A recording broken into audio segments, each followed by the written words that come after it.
오늘은 우리가 풍요와 신앙의 관계에 대해서 좀 함께 나누려고 합니다. 여러분 말씀의 제목에 있는 것처럼 우리가 기도하는 제목 중에 하나가 풍요라는 것들이 있죠. 하나님, 우리가 인생에 더 좀 많은 것들을 누리길 원한다라는 고백이 사실 모든 신앙인들의 모습 가운데 있습니다.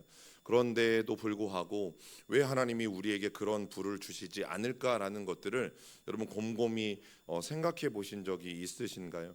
여러분, 우리는 하나님이 주시기만 하면 우리는 잘 쓸 것이라는 그런 자기 나름대로의 어떤 믿음을 가지고 있어요. 그리고 자기에 대한 그런 분명한 확신을 가지고 살아가는데, 여러분 하나님 편에서 보면 사실 그렇습니다. 하나님 편에서 보면 모든 이유가 그것은 아니지만, 여러분 우리가 그것을 하나님이 우리에게 주셨을 때 잘 못 쓸 것 같으면 주지 않으시는 경우들이 사실 상당히 많습니다. 그것은 마치 우리 아이들에게 여러분 우리가 용돈으로 큰 돈을 주지 않는 것과 똑같아요. 여러분 아이들이 뭐 어린 아이면 뭐 이제 1살 2살이 되어서 돈이 뭔지를 모르고 이런 아이들에게 사실 큰 돈을 주지 않고, 또 이제 갓 유치원에 다니는 그 친구들에게 뭐 떡볶이값, 뭐 그냥 과자값, 여러분 이 정도의 용돈을 주긴 하지만 어마어마한 큰 돈을 우리는 주지 않아요. 그 이유가 무엇인가 하면 여러분 그 돈을 어떻게 쓸지를 사실은 잘 모르기 때문이죠.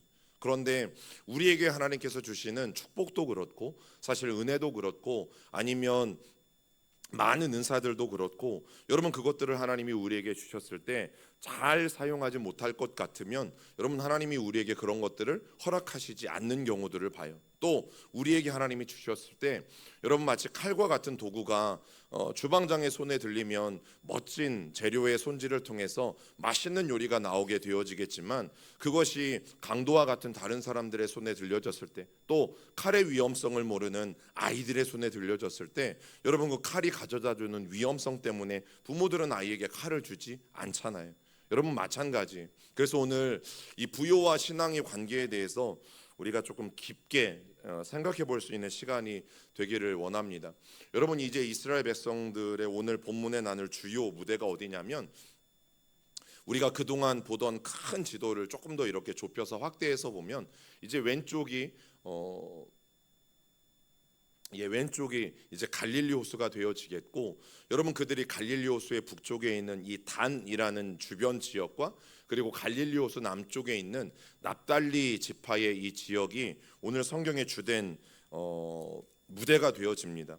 여러분 여기에서 이들 지역들과 함께 또 하나 이제 중요한 곳이 어디인가 하면 이제 북쪽에 있는 그 왕의 대로라고 불리는 바로 그곳인데, 여러분 북이스라엘이 저 북쪽에 있는 도로들을 굉장히 탐내게 되어져요. 왜냐하면 이제 오늘 일어나는 이 전쟁이나 어떤 정치적인 상황들 속에서 저 북쪽에 있는 도로와 또 갈릴리를 통과하는 해변길의 이 도로의 중요성을 이 북이스라엘의 여로보암이 굉장히 뼈저리게 느끼기 때문이죠. 그래서 어떻게 해서든지 갈릴리 남쪽에 있는 이 해변길을 차지하려고 하고, 또 요단강 건너 동쪽에 있는 왕의 대로라는 길을 차지하기 위해서 무단히 애쓰게 되어지는데, 자 여러분 화면에 이제 왼쪽 끝에 보시면 거기에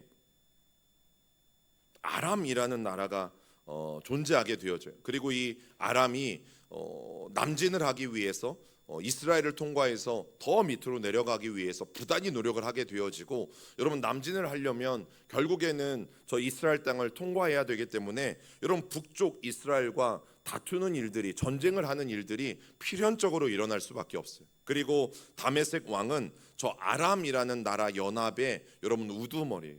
여러분 지금 이제 우리나라를 생각하시면 안 되고, 옛날 우리나라도 과거에는 한 부족 이 여러 부족들이 모여서 한 나라를 이렇게 이루게 되어지잖아요. 당시에 성경 시대가 그랬어요. 특별히 이 구약 시대에는 뭐 이쪽 대전이라는 도시, 뭐 옥천이라는 도시, 아니면 영동이라는 도시, 이렇게 각 도시마다 우두머리들이 있었는데, 이 모든 도시들을 이제 연합해서 하나의 큰 지역을 만드는 거죠. 마치 충청남도를 만드는 것처럼 그렇게 아람이라는 광범위한 지역을 만들어서 이 아람이라는 연합의 우두머리가 바로 다마스커스, 다메섹의 왕이 그 당시에 우두머리였다라는 사실인데, 여러분 이제 이 다메섹 왕, 즉 아람의 연합군과 함께 여러분 북이스라엘이 계속해서 전쟁을 하는 일들이 성경에 등장하게 되어지고, 그 주된 이유가 무엇인가 하면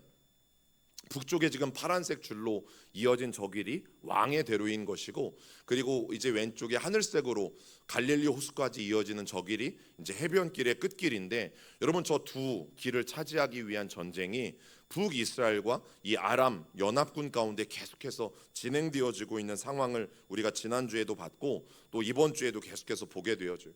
그래서 중요한 게 뭐냐면 바로 저 북쪽에 있는 도로들이, 이스라엘 가나안 땅 전체 지역에서 갈릴리 호수 근처에 있는 저 북쪽에 있는 도로가 너무나 중요하다라는 것을 여러분 여로보암도 깨닫게 되어지고 이 다메섹 왕도 깨닫게 되어져요.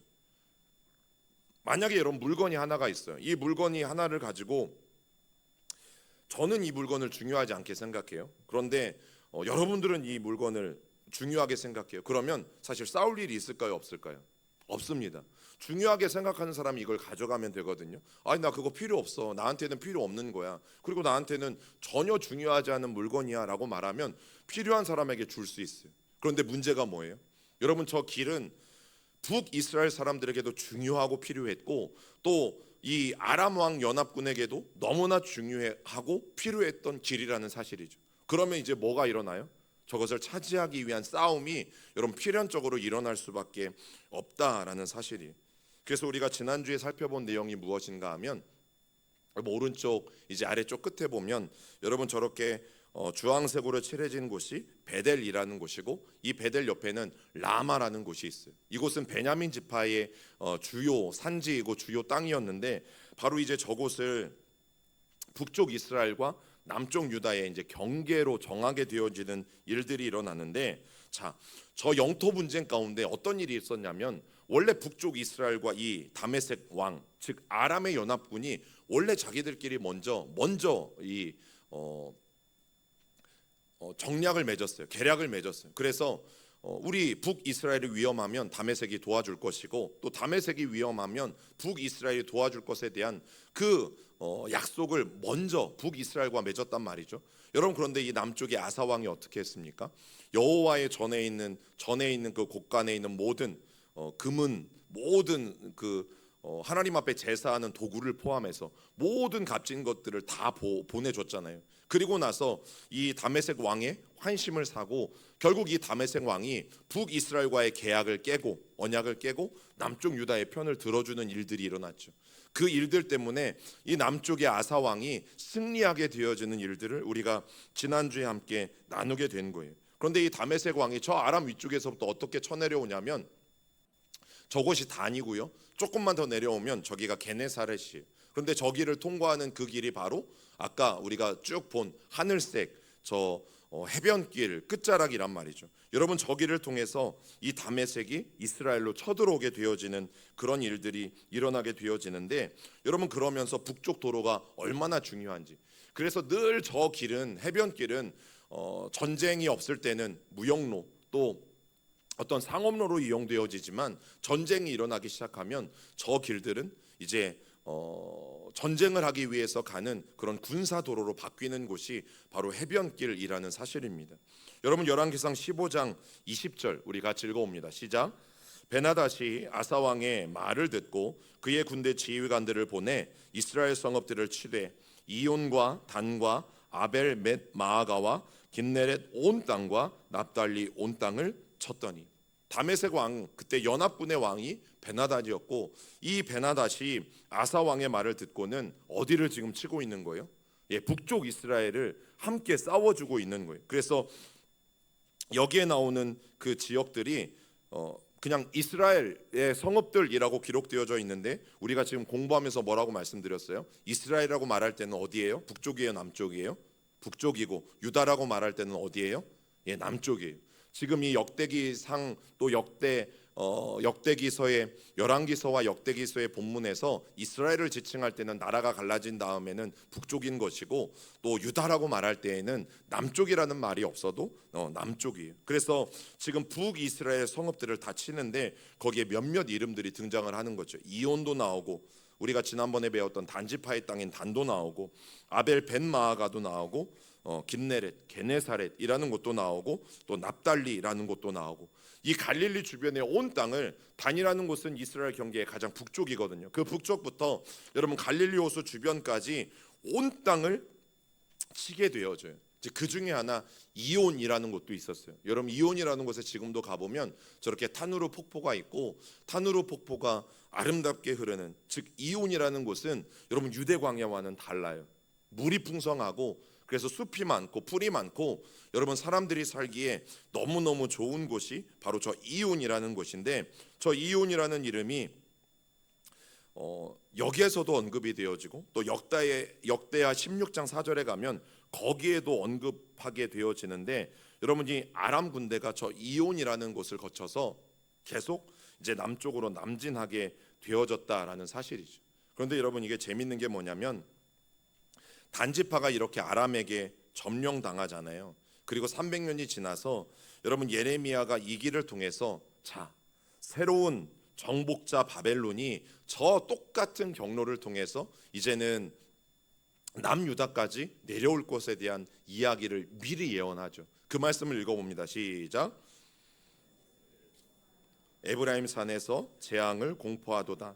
너희는 여러 나라에 전하며 또 예루살렘에 알리기를 애워싸고 치는 자들이 먼 땅에서부터 와서 유다 성읍들을 향하여 소리를 지른다 하라. 자 예레미야 8장 16절도 읽어봅니다.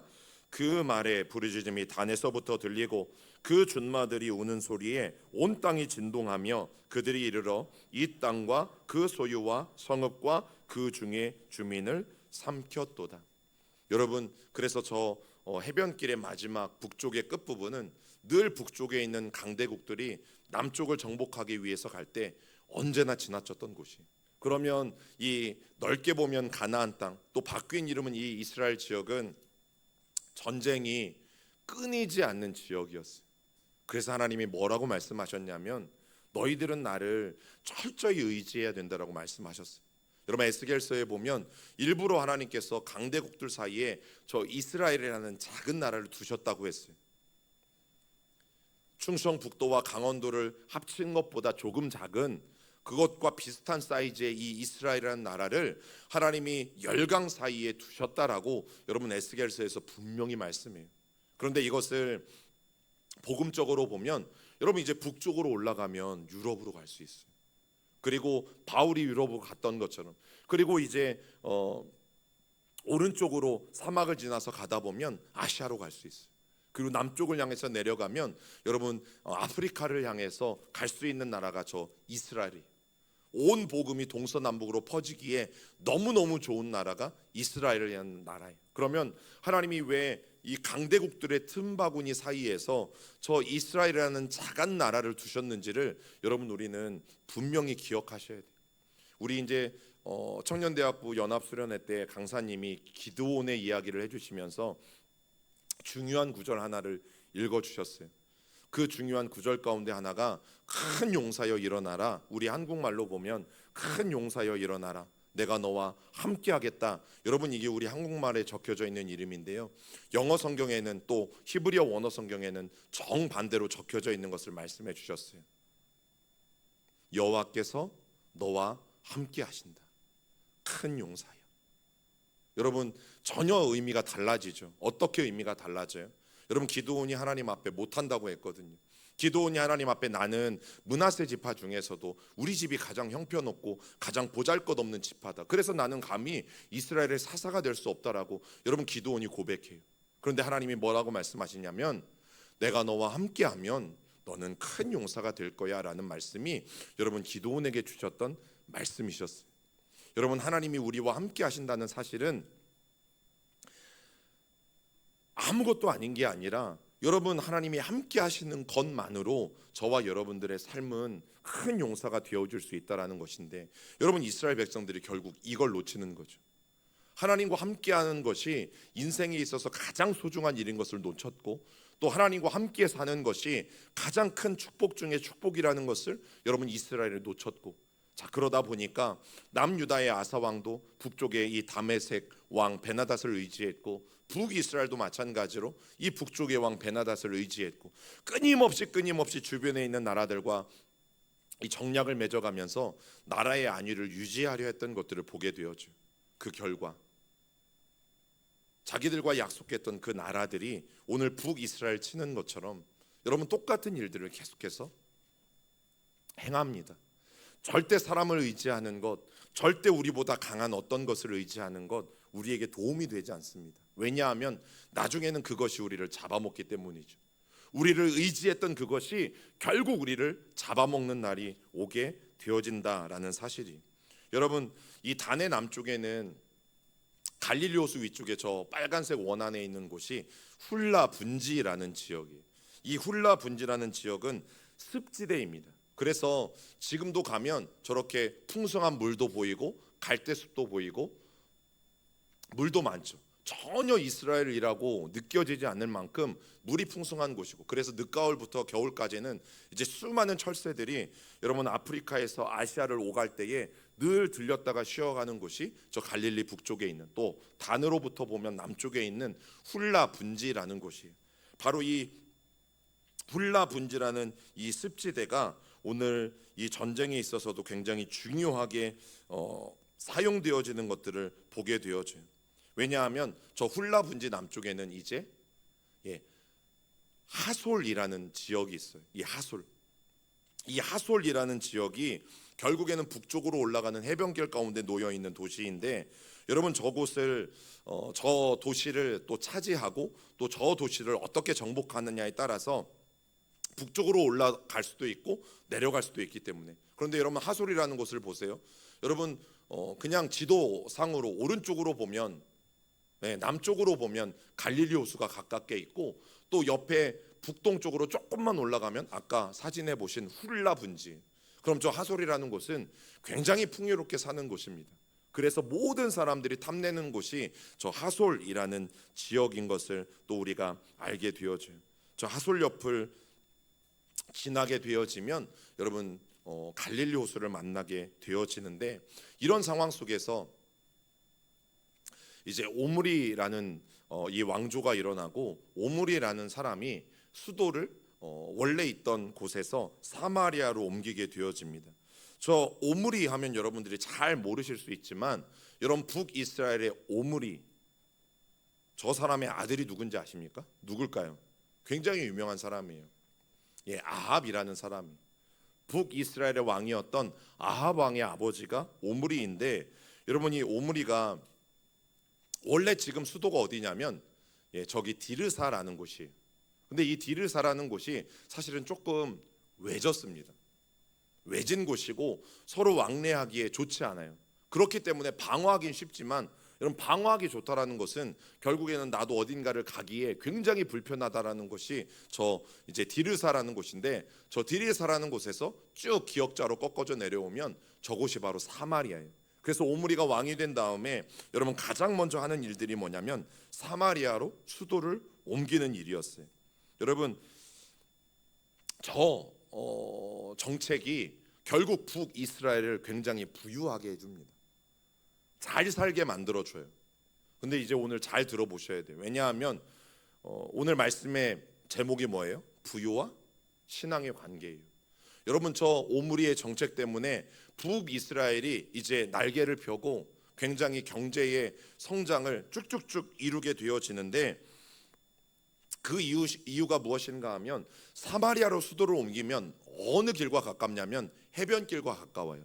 그래서 해변길을 통해서 북쪽으로 올라가기가 너무너무 좋은 거죠. 그러면서 북이스라엘이 손잡은 나라가 어디인가 하면 두로와 시돈이. 저 오른쪽 끝에 북자 밑에 있는 저 해변 도시가 여러분 바로 두로와 시돈인데, 저 두로와 시돈과 손잡고 무역을 하게 되어진다라는 사실이죠. 여러분 우리가 성경에서 저 두로와 시돈을 굉장히 가볍게 여길 때가 있는데 그렇지 않아요. 페니키아 문명의 주인공이 누군가 하면 바로 저 두로와 시돈이에요. 얼마나 힘이 막강했냐면 당시에 로마 제국과 견줄 만큼의 힘이 있었던 이 카르타고를 식민지로 삼았던, 여러분 개척했던 민족이 바로 두로와 시돈이고요. 여러분 이 카르타고의 한니발 장군도 자기의 언어를 사용하지 않고 두로와 시돈의 언어인 이 페니키아 언어를 사용할 정도로, 그만큼 여러분 한 나라가 강하다라는 것을 뭘로 알 수 있어요? 국력이 강하다라는 것은 뭘로 알 수 있어요? 예, 얼마나 많은 나라들이 그 나라의 언어를 공용어로 사용하고 있는가죠. 전 세계에서 지금 1번인 이 공용어는 뭐예요? 영어잖아요. 미국이라는 나라가 강하니까 여러분 이 영어라는 단어가, 그리고 미국이라는 나라가 강하니까 달러라는 돈이 여러분 모든 나라에 공통되게 사용되어지잖아요. 페니키아가 그랬어요. 심지어 한니발 장군조차도 자기 나라의 언어가 아니라 두로와 시돈의 언어인 이 페니키아어를 사용할 정도로 그 당시에 두로와 시돈은 막강했다라는 사실이죠. 여러분, 그래서 북이스라엘의 이 오므리가 저 두로와 시돈과 손을 잡는 일들이 일어나게 되어져요. 이제 우리가 이 오므리 왕조의 배경을 조금 더 살펴볼 텐데, 디르사라는 곳에서 사실 BC 880년에 반란이 하나 일어났습니다. 이 반란이 무엇인가 하면 바하사의 아들 엘라가 왕의 병거 절반을 관장하던 이 시므리에게 살해당하는 일이 일어난 거죠. 그 이유가 무엇인가 하면, 여러분 북쪽에 바아사가 왕일 때 남쪽에는 누가 왕이었어요? 이름이 똑같았어요. 거의 아사가 왕이었어요. 그런데 아까 이제 설명해 드린 것처럼, 또 지난주에 설명해 드린 것처럼 이미 북이스라엘이 다메섹과 이 아람 연합군과 이미 조약을 맺었어요. 그런데 이 조약을 깨고 다메섹 사람들이 누구와 조약을 다시 맺어요? 남쪽 유다와 조약을 다시 맺어요. 여러분, 그것 때문에 국경이 베델까지 올라가면서 이 북이스라엘의 땅이 점점 좁아지기 시작했어요. 여러분, 그게 큰 문제가 되었어요. 왜냐하면 바아사가 살아있을 때 한 일이 뭐냐? 바아사가 살아있을 때 오히려 다메섹 사람들을 잘 이용하지 못해서 우리가 국경을 더 잃게 되지 않았느냐? 그런데 그 바아사의 아들 지금 엘라가 왕이 되어서 뭘 얼마나 잘할 수 있느냐? 여러분, 그 이유 때문에 반란이 저 디르사라는 곳에서 일어나게 되었죠. 여러분, 그때는 북쪽에 있는 바아사보다 남쪽에 있는 남유다의 이 아사가 훨씬 더 정책적으로 전술적으로 뛰어났어요. 그러다 보니까 남쪽 유다가 훨씬 더 우세할 수밖에 없었던 상황이었다라는 사실이죠. 여러분, 그래서 다메섹과 맺은 이 디르사의 약조를 지키지 않고 다메섹이 북쪽을 도와주지 않고 남쪽 유다를 도와줘요. 그래서 이 전쟁에 승리한 공으로 말미암아 또 북쪽 입장에서는 그 전쟁에서 패한 그 원인을 물어서 결국에는 쿠데타가 일어나는 일들이 여러분 성경에 나오고 있어요. 자, 그러면서 잠시 동안 북이스라엘이 또 어디를 공격하게 되어지냐면,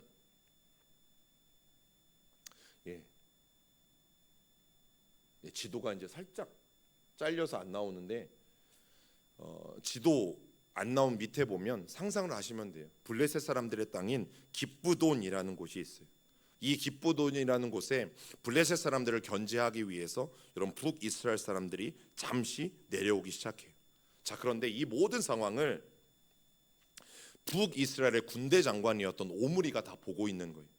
오므리가 지금 기브돈에 내려와서 블레셋 사람들을 견제하는 동안에 어떤 일들이 일어나요? 수도인 디르사에서 바하사의 아들이 살해되는 일들이 일어나요.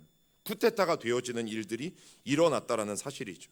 그리고 그 소식을 기브돈에 있는 군대 장관이었던 오므리가 들어요.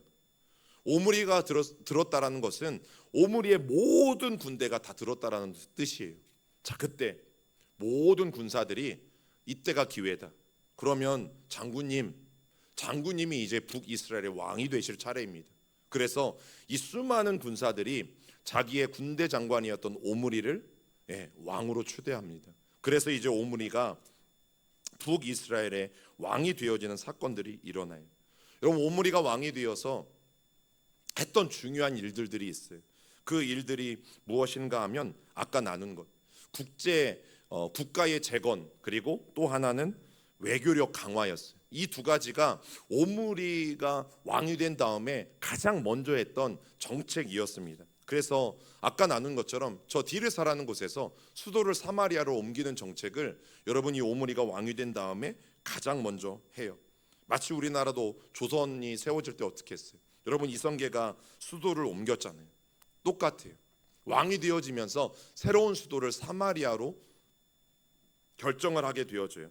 자, 그 이유가 무엇인가? 아까 말씀드린 것처럼 남쪽에 나 있는 해변길 때문이에요.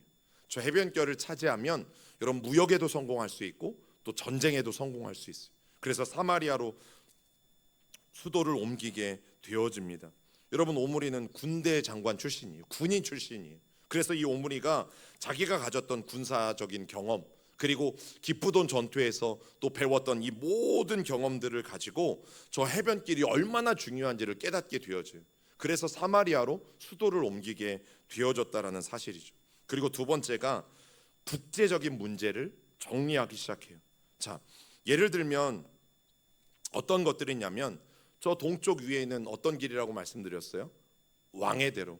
여러분 저 왕의 대로를 따라서 사실 한참 오래전부터 많은 무역과 또 많은 전쟁의 이동 통로 중에 하나가 왕의 대로였어요. 그래서 저 동쪽의 왕의 대로의 중요성 그리고 저 서쪽의 이 해변결의 중요성을 오므리는 몸소 전쟁을 통해서 깨달은 겁니다. 자기가 전쟁에 뛰어들면서 또 그곳에서 전쟁을 하면서 주로 전쟁을 일어나는 지역이 저 해변길에 있는 도시들이었거든요. 또 북쪽의 그 왕의 대로에 있는 동쪽의 왕의 대로에 있는 도시들이었거든요. 여러분 그러면서 오므리가 자연스럽게 터득하는 거예요. 이 길을 차지하게 되어질 때에 부와 또 명예와 또 나라의 힘이 길러진다라는 것을 여러분 깨닫게 되어졌다라는 사실이죠. 그런데 문제는 뭐예요? 여러분 이 사실을 오므리만 안 게 아니에요. 아까 아람 왕의 연합군들도 저 길이 중요하다는 것을 알았고 남쪽에서부터 공격해오는 애국과 같은 제국들도 저 길들이 중요하다는 것을 누구나 다 알고 있었기 때문이죠. 여러분 그래서 처음에 이제 오므리가 어떻게 하냐면 다메섹과 싸워서 좋을 게 없잖아요. 그래서 처음에는 저 북쪽에 있는 해변길과 또 동쪽에 있는 이 왕의 대로 같은 그 지역들은 별로 간섭하지 않아요. 왜냐하면 다른 곳으로 눈을 돌려서 저들이 지금 신경 쓰지 않는 아람의 연합군들이 신경 쓰지 않는 다른 곳들을 바라보면서 그곳을 먼저 정복하려고 한다라는 거죠. 그러면서 오므리가 잘한 게 뭐냐면 그냥 세상적인 표현에서 잘했다라고 말씀드리는 거예요. 잘한 게 뭐냐면 여러분 오므리가 왕이 되었을 때에 남쪽 유다와 약조를 맺습니다. 우리가 왕일 때에는 우리는 서로 평화한다. 서로 전쟁하지 않는다. 그래서 유다와 굉장히 호의적인 관계를 맺고요. 또 혹 아람을 정복하러 떠날 때 아니면 저 북쪽에 암몬을 정복하러 동쪽에 암몬을 정복하러 떠날 때 모압을 정복하러 떠날 때 서로 남쪽과 북쪽이 손을 잡고 이해관계에 얽혀서 군사작전을 함께 펼치는 일들이 일어나요. 그래서 오므리가 왕이 되었을 때는 남쪽 유다와 전쟁한 기록이 성경에는 기록되어 있지 않아요. 그런데 오늘 주제와 연결되어지는 굉장히 중요한 한 이제 사건이 저 페니키아 즉 두로와 시돈과 동맹을 맺는다라는 사실이죠. 여러분 저것이 오늘 우리가 함께 나눌 이 본문의 핵심이에요. 여러분 과거 솔로몬 시대에 다윗 왕 때부터 이 두로와 시돈은 굉장히 이스라엘에 호의적이었죠. 그래서 다윗 왕 때에는 궁전을 지어주기도 했고 또 솔로몬이 왕이었을 때는 솔로몬이 성전을 지을 때 이 두로와 시돈의 기술자들을 보내서 성전을 짓는 일들이 있었죠. 여러분 그리고 조금만 더 거슬러 올라가면 단 지파가 저 북쪽으로 이주해 가서 살아갈 때에 여러분 성경에 보니까 하나님이 절대 이방의 사람들과 결혼하지 말라고 했는데 여러분 단지파 사람들이 결혼을 합니다. 누구와 결혼을 해요? 두로 사람들과 결혼을 해요. 그래서 우리가 지난번에 나누었던 이 열왕기서에 보면 분명히 어머니는 단지파 사람인데 남편은 어디 사람이에요? 아버지는 두로 사람인 것을 우리가 나누었어요. 여러분 그런데 결혼한 이유가 있어요. 결혼한 이유가 여러분 두로와 시돈 사람들을 왜 데려다가 성전을 건축하는 일을 맡겼을까? 생각해 보신 적이 있으세요? 여러분 우리는 건물을 지을 때 아니면 여러분들이 이제 집에 뭐 저기 막 옥천에 아니면 저기 막 영동에 좋은 곳에 땅을 샀어요. 전원주택을 지으려고. 그리고 이제 전원주택을 지을 어떤 업자를 알아봐요. 건축업자를 여러분들이 알아보고 있어요. 자 그러면 이왕 내가 건축업자를 알아본다면 여러분 내가 건축업자라고 말하지만 죄송한데 제가 건축업자긴 한데 제가 건물은 한 번도 안 져봤어요. 네, 주선이 그렇게 말하는 건축업자가 있어요.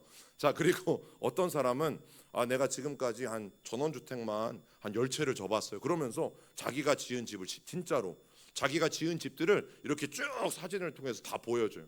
그러면 누가 더 우리의 마음속에 호감이 가요? 그럼요. 여러분, 사람의 마음은 다 똑같습니다. 그래서 이 솔로몬이 예루살렘 성전을 지을 때에 여러분, 이 사람들을 데려다가 짓는 이유가 그것 때문이었어요. 이스라엘 백성들에게는 기술이 없어요. 건물을 짓는 기술이. 그래서 그 당시에 솔로몬의 성전은 여러 나라들의 건축 방식들을 다 모아서 종합적으로 지어주신 것이 예루살렘 성전이에요. 솔로몬의 성전이에요. 자, 그런데 문제가 뭐냐면 이제 여기에서 오늘 말씀과 연결되어진 중요한 일이 나타나요. 남이 없는 기술이 나한테는 있어요. 자, 이럴 때 그 사람의 인기는 올라가요, 내려가요? 올라가죠. 인기가 올라간다라는 것은 그 사람이 보수를 많이 받을 수 있다는 뜻이에요, 못 받는다는 뜻이에요? 많이 받는 거죠. 여러분, 이스라엘 이 단지파 사람들이 두로 사람들과 결혼한 이유가 여기에 있습니다. 다른 건 필요 없어요. 여러분, 단으로 이사 갔던 이유도 뭐예요? 그 땅이 시돈 땅 같고 그렇게 평온해 보이고 부유해 보이고 경제적으로도 잘 살 수 있을 것 같고 또 자녀 교육 시키는데도 전혀 문제가 없을 것 같고 여러 모든 모양의 자기들이 부러워했던 시돈이라는 곳처럼 그곳이 아름다워서 간 거잖아요. 여러분, 그러다 보니까 너무 자연스럽게 이 두로와 시돈 사람들은 자기들에게 없는 기술이 있어. 자기들에게 없는 그 독특한 기술이 있다 보니까 돈을 너무 많이 버는 거죠. 그래서 두로와 시돈은 여러분 이 시대에 역사적으로 부유합니다. 군사력이 막강하다라는 것은 여러분 그 시대에 그 나라가 부유했다라는 거예요. 여러분, 그것 때문에 이 단지파 사람들이 신앙을 버리고 결혼하는 일들이 일어나는 거예요. 그래서 그런 혼합주의가 결국 단지파가 성경에서 없어져 버리는 너무나 안타까운 일들이 일어나게 되어졌다라는 것을 우리가 함께 나누었었어요. 여러분, 오므리의 아들인 이 아합이 결국 누구와 결혼을 해요? 누구와 결혼을 해요? 이세벨이라는 여인과 결혼을 해요. 그런데 이세벨은 어디 여인이에요? 시돈 왕의 딸이에요. 오므리가 자기가 왕이었을 때 자기 아들을 정략 결혼을 시켜요. 바로 저 하나님이 금하신 시돈 땅의 왕의 공주와 결혼을 시키는데 여러분, 그 여인의 이름이 바로 이세벨이에요. 그런데 어찌 보면 지금 이스라엘이 경제적으로 이제 다시 일어서려고 할 때이기 때문에 너무너무 이 시돈과 두로 지역에 이 많은 돈이 필요해. 그리고 무역의 노하우가 필요해. 그래서 오므리 입장에서 보면 침체에 빠진 이스라엘을 경제적으로 일으킬 수 있는 큰 도움이 되어진다는 것은 너무나 분명한 사실이에요.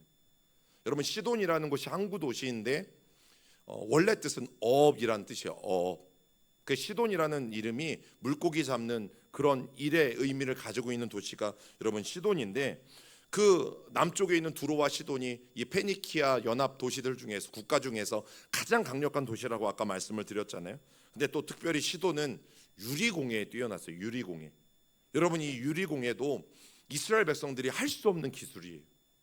그 기술을 가지고 있었던 저 도시와 교류하다 보니까 여러분 이제 한 공주와 결혼을 했어요. 그러면 문제가 뭘까요? 그냥 공주만 시집 오겠죠? 아니요. 여러분, 그 결혼으로 말미암아 이제 문화적인 교류가 일어나요. 또 무역의 교류도 일어나요. 자, 그런데 문제가 뭐냐면 이 아세라에게는 자기가 시돈에서 섬기던 신이 있었어요. 그 신의 이름이 뭐예요? 바알이죠.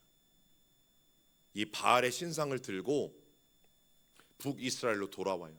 물론 북이스라엘은 이 신상이 없었어도 이미 단과 베델의 금송아지를 만들고 말도 안 되는 것을 하나님이라고 여기면서 살아가고 있었던 건 맞아요. 그런데 단순히 경제적인 이익만 북이스라엘에 도움을 준 게 아니에요.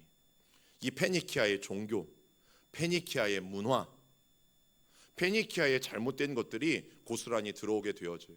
여러분, 이건 페니키아의 신인 바알 하몬의 신상이에요. 이 바알 하몬의 신상이 여러분 이 이스라엘 땅에도 떡하니 세워지는 거예요. 그리고 이것은 바알의 청동상, 바알의 동상인데 기원전 12세기에서 14세기에서 12세기의 것으로 추정되어지고 저게 페니키아 두로와 시돈 이 바다에서 유물을 발굴하다가 발견되어진 실제의 유물이고 루브르 박물관에 소장되어 있는 그 유물이 여러분 저 신들이 이제 이스라엘 땅에 북이스라엘 땅에 들어오게 되어졌다라는 사실이죠. 여러분 우리가 오늘 중요하게 나누려고 하는 것이 이 부분은 좀 건너뛰겠습니다. 자, 세상적인 면에서 보면 오므리는 어떤 사람이에요? 굉장히 잘한 사람이에요. 지금 북이스라엘에게 경제적인 풍요를 다시 안겨줬어요. 그래서 오므리가 왕이 된 다음에 막 눈에 띄는 막 경제적인 발전이 쑥쑥쑥 일어나고 있어요. 그래서 백성들이 먹고 살기가 너무너무 좋아졌다라는 사실이죠. 그래서 당시 어느 누구도 이 오므리라는 사람을 평가할 때에 저 사람이 왕으로서 정책적으로 잘못됐다, 능력 없다, 여러분 이것에 대해서 반기를 들 수 있는 사람은 아무도 없었다라는 사실이죠. 그래서 이 오므리 왕가에 대한 평가는 여러분 대단했어요. 그런데 늘 문제는 뭐예요? 그럼 하나님 보시기에도 오늘 오므리가 또 신앙적인 면에서도 여러분 오므리가 정말 대단하고 하나님도 끄덕끄덕 인정하시고 평가할 만한 사람인가라는 사실이죠. 왜요? 경제적인 부는 북이스라엘에 안겨줬어요. 그런데 문제가 뭐예요? 바알이 들어왔어요. 가장 왕비 중에서도 가장 악랄했던 이 이세벨이라는 이름을 남길 만큼 여러분 저 이세벨이 얼마나 무서운 여자였는지 저 여자의 한마디에 누가 도망을 갑니까? 엘리야 선지자가 갈멜산에서 도망가잖아요. 하늘에서 불을 내리게 했던 엘리야가요, 여러분 저 여인이 내가 그 선지자를 잡아 죽이겠다고 말한 그 엄포 하나 때문에 그 북쪽 끝에서 저 남쪽 끝에 있는 부엘세바까지 하룻밤 사이에 도망가잖아요. 얼마나 무서웠는지. 그리고 도망간 것에 끝나지 않아요. 로뎀나무에 기대해서 거기에서 쉬면서 뭐라고 기도해? 하나님 앞에 하나님 저 죽여달라고, 하나님 저 못 살겠다고 죽여달라고. 와, 어제까지 막 수련회로 은혜 막 충만이었어. 어제까지 막 수련회로 지금 뭐 그 정도면 뭐 끝내주는 거 아니에요 여러분? 기도했는데 하늘에서 불이 내려와요. 제가 그 장면을 보면서 그 성경을 보면서 너무 놀라운 거는 바알과 아세라를 섬기는 이 선지자들은 얼만큼 기도했어요? 자기의 신에게? 하루 종일 했어요. 하루 종일. 아침부터 저녁까지. 그래도 불이 안 내려지니까 칼과 창으로 막 온몸을 긋기 시작했어요. 그래서 막 그 갈멜산에 그 바알의 선지자들만 450명이니까 피가 철철철 막 바닥에 고이기 시작했겠죠. 450명이 다 칼로 창으로 자기 몸을 그으면서 바알을 불렀으니까. 여러분 그런데도 어떻게 됐어요? 바알이 임하지 않았잖아요. 이유는 뭔가요? 바알은 가짜니까. 바알은 존재하지 않아요.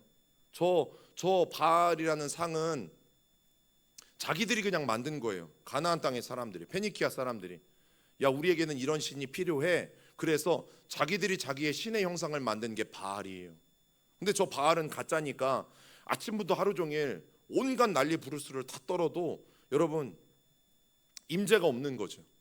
그런데 엘리야는, 제가 놀란 게 뭐냐면 그렇게 기도하지 않았어요. 몇 마디 안 했잖아요. 그죠? 그게 너무너무 실망스러운 거예요. 너무너무 실망스러워. 왜냐하면 막 우리는 뭐 금요철야는 뒤에 기도하는 시간이 통성으로 뭐 찬양 포함해서 1시간씩 막 부르짖고 막 1시간씩 막 외치고 1시간씩 막 방언하고 새벽에도 막 1시간 넘게 기도하고 돌아가시는 분들도 많고. 그래서 가끔은 속상해요. 왜 하나님은 분명히 엘리야는 우리와 성정이 같은 사람이라고 다 또 뒤에 가서는 그렇게 우리의 마음을 조금 기분 좋게 해 놓으시고 왜 한 문장만 기도하면 왜 내 기도는 안 들어주시지? 그게 속상할 때가 있어요. 사실은 하나님께 나도 정말 이렇게 좀 하나님 불 좀 내려주세요. 하나님이 진짜 하나님인 거 나타내 주세요. 와, 이 몇 마디에 불 내려주시면 얼마나 좋아요. 그죠? 안 그래요? 그러면 우리가 금요 심야 때 막 그렇게 미친 듯이 더 오래 안 해도 될 거예요. 그런데 다 이유가 있어요. 그 이야기는 다음에 나눌 테니까 오늘은 궁금하셔도 어쩔 수가 없어요. 오늘은 주된 내용은 그게 아니니까. 여러분 세상적인 면에서 보면 오물이라는 사람은 너무 대단해. 그런데 하나님 편에서 보면 여러분 절대 대단하지 않아요. 왜냐하면 하나님 편에서 보면 나라를 망친 사람이, 여호와의 신앙을 완전히 바알로 바꾸어 버린 사람이 바로 이 이세벨이었고 오물이라는 것을 여러분 하나님은 명확하게 아셨기 때문이에요. 자, 물론 평가는 사람마다 다를 수 있어요. 그래도 번영과 성공을 가져다 줬으면 그걸로 된 거 아니냐? 여러분 그것 가지고 그렇게 말할 수도 있어요. 그런데 여러분 새로운 시대를 만드는 거 중요하죠. 우리가 새롭게 되어야 된다. 야, 교회가 새롭게 되어야 된다. 여러분 새롭게 되는 것도 중요하지만 새롭게 되기 위해서 수단과 방법을 가리지 않고 새롭게 되는 것은 하나님이 원하십니까? 원하시지 않습니까?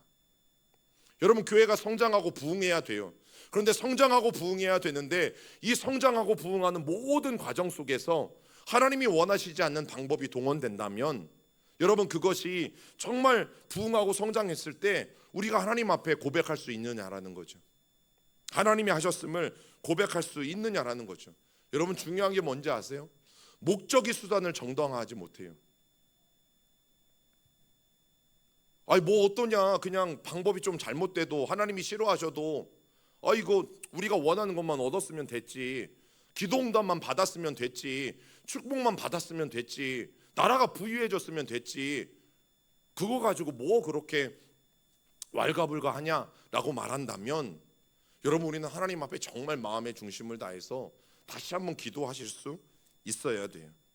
여러분 그래서 오늘 이 시대에 우리가 읽었던 이 말씀, 풍요롭지만 풍요로움 가운데 오히려 배교의 길을 가고 있는 여러분 오늘날의 이 현대 신앙인들의 삶을 돌아볼 때에 오늘 우리가 읽었던 이 말씀이 너무너무 중요하다는 사실이죠. 우리 한 번 더 읽어봅니다. 시작. 내가 먹어서 배부르고 아름다운 집을 짓고 거주하게 되며 또 내 소와 양이 번성하며 내 은금이 증식되며 내 소유가 다 풍성하게 될 때에 내 마음이 교만하여 내 하나님 여호와를 잊어버릴까 염려하노라. 여호와는 너를 애굽 땅 종되었던 집에서 이끌어 내시고. 여러분 하나님이 걱정하시는 게 뭐예요? 스스로 네 마음이 교만해져서. 저 교만이 어떻게 오는 교만이에요? 저기에는 안 나와요. 17절에는 나오는데 네, 다 내가 했다. 그걸 지금 성경은 교만이라고 말하는 거예요.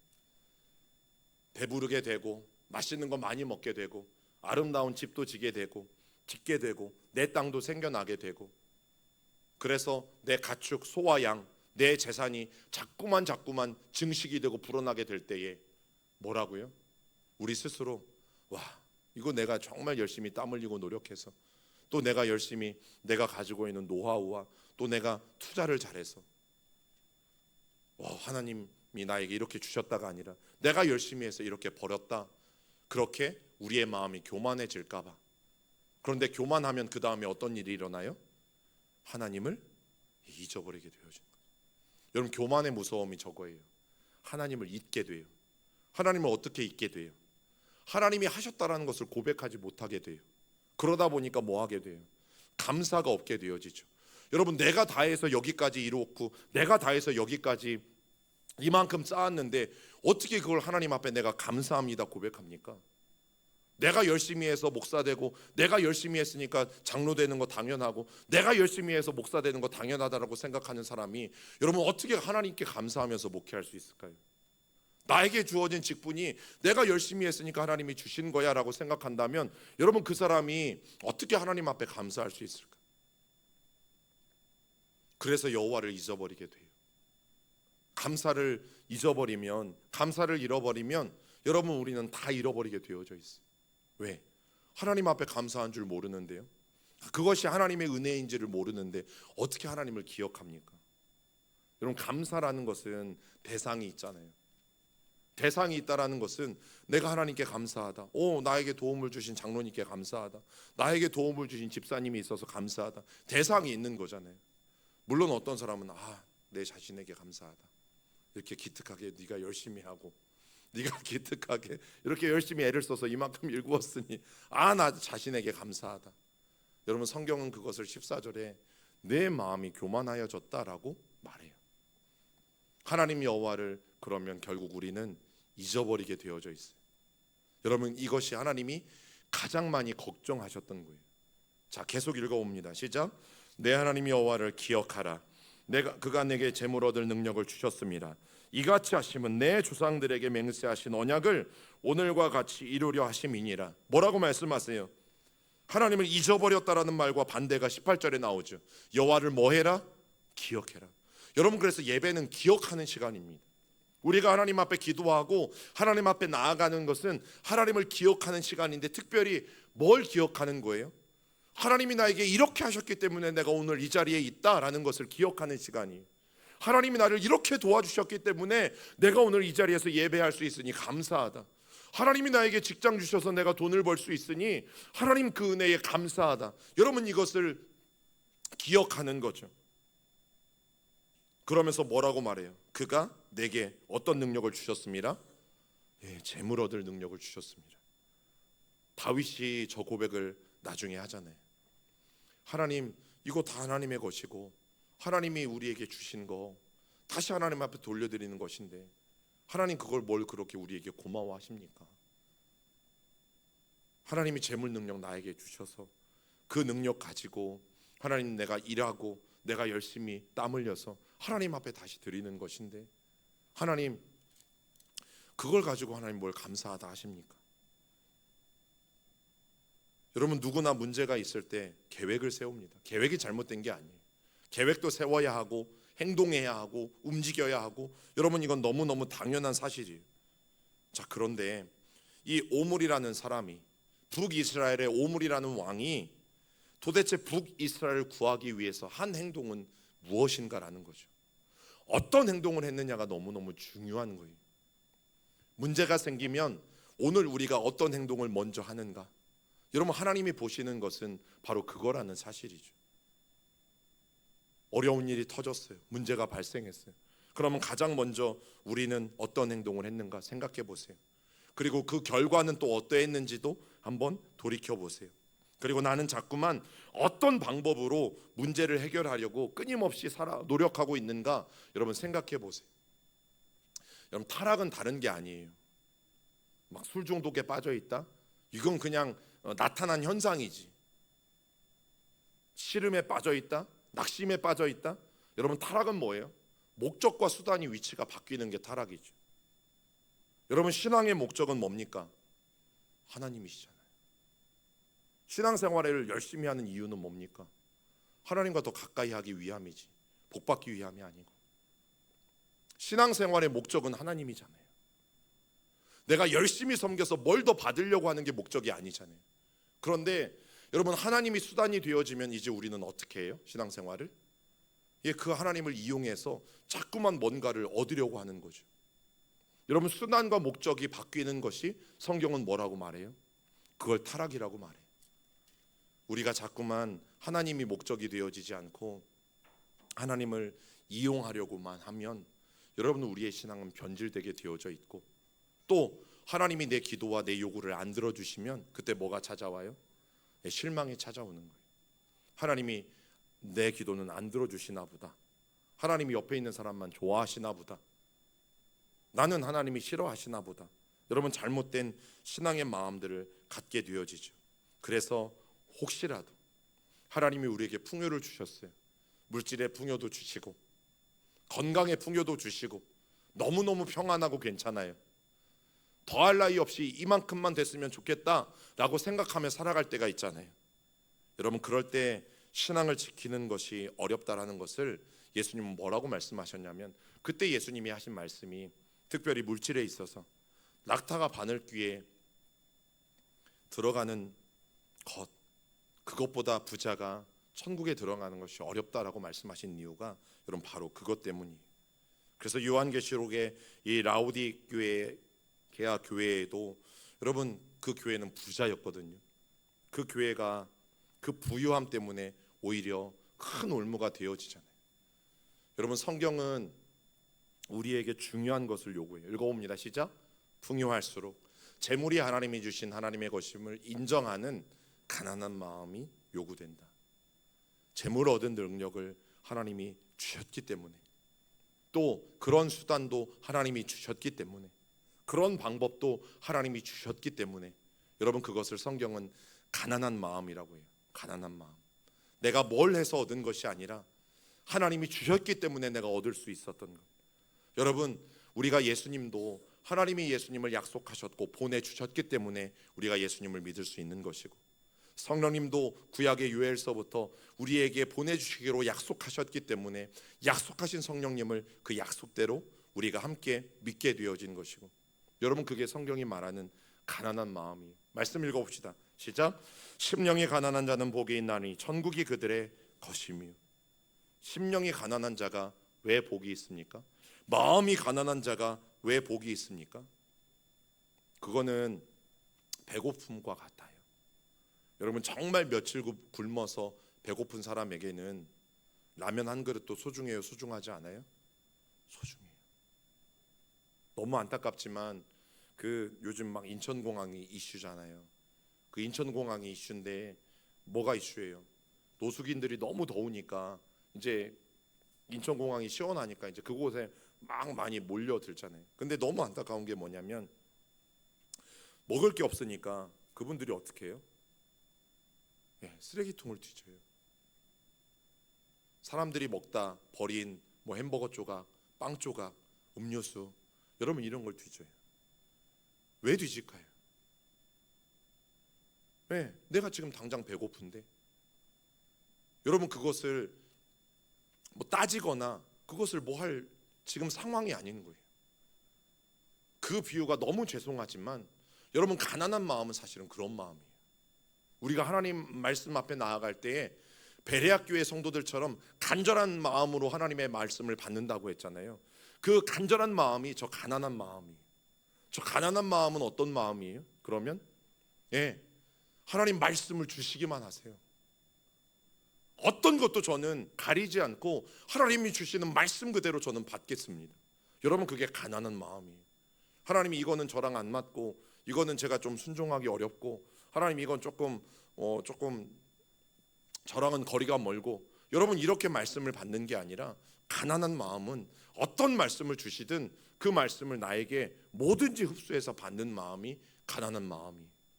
그 가난한 자가 복이 있고 천국은 누구의 것이에요? 그 가난한 자들의 것입니다. 우리 같이 찬양하고 기도합니다.